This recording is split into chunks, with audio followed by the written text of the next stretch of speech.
Few things are more beautiful than wintertime in Virginia's Blue Ridge Mountains. The Peaks of Otter Lodge in the Jefferson National Forest is a popular destination. And what could be more perfect than hikes in the snow and warm evenings by a roaring fire? But for the past week, the welcome mat has been rolled up at the lodge. Tourists are pulling in, reading the signs, and heading back home. All because of the federal government. Well, sir, we're closed now. The government has shut us down with this budget impasse. Isn't that terrible? It's mid-afternoon now. The snow is stopped, the sun is shining, and the wind is fierce. Shows just how arbitrary the weather at the Peaks of Otter can be. Some would say that's how it is with Congress, where a government shutdown has caused this private lodge to do the same. You're ready for a foot warming in the winter.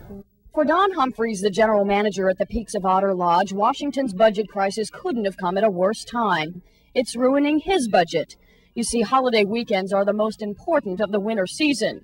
The lodge was booked solid, but Christmas was canceled, and now so is New Year's. Stacks of refunds are being mailed out. 80 employees are out of work. The lodge is losing more than $100,000.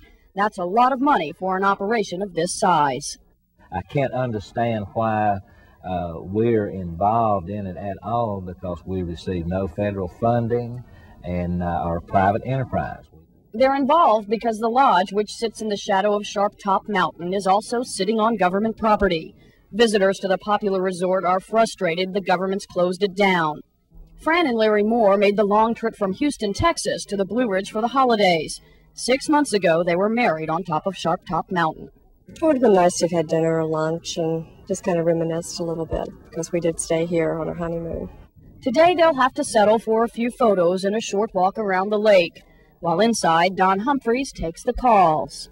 Oh, your anniversary. Well, that's a shame. Waiting and hoping that the budget impasse in Washington will soon blow over.